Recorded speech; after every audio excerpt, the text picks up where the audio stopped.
self-motivated thing? Should we try to encourage learners to look for the mentors that they need and provide them assistance with that?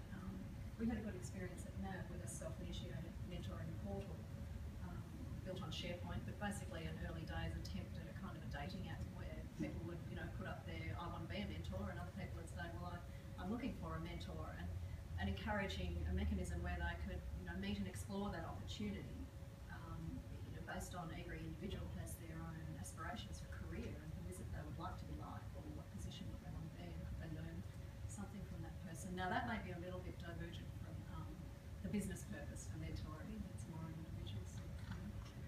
But I think also making mentoring visible around the organisation. I'm working on a project with a client at the moment to do a similar thing, create an online portal on their intranet that talks about the culture of mentoring and what it means to the organisation and what value there is to the organisation and to the individual, and then making it visible by having people photo blog and blog on their mentoring experiences, and also debate, because in some organisations they get hooked up in this debate about coaching versus mentoring, and no, you're not doing it the right way, and that's not how we do things here, and that's not appropriate for our industry and our model.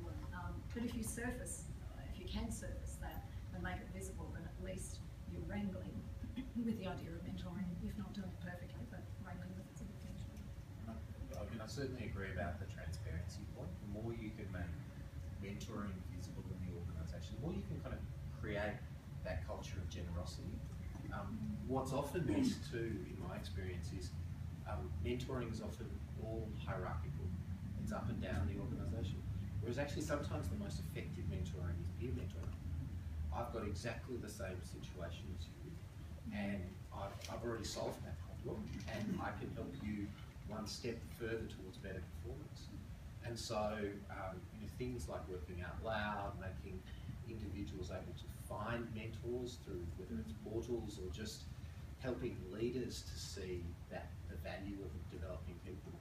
And I think the other piece which is really important is, as you get leaders to think about succession planning, actually get them to think about how they're mentoring their succession pipeline. And that's because that takes it out of the generosity bit to self-interest again. And suddenly leaders go, oh, hang on a minute, if I had a mentoring relationship with the 5 next people I'm going to hire, I'll understand them better, they'll be aligned to me, I'll be able to pinch them really quickly. And that's a way of, you want to enhance the generosity, but you also want to have self-interest in it as well, so you get the rationale, see the benefits. I've recently joined a new organisation, and I've got a team that I'm supporting, and one of the things that I've found to be really positive is that embedded in business practice are work in progress meetings and one-on-one sessions. Work in progress is exactly that.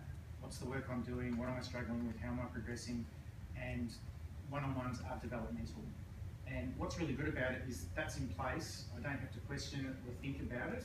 And the business isn't rigid about am I coaching, am I mentoring? It's about having the right conversations. The other thing that's been really positive for me is that it's driven by the individual. So my team have to book, there's an expectation that they will set up whips and one-on-ones.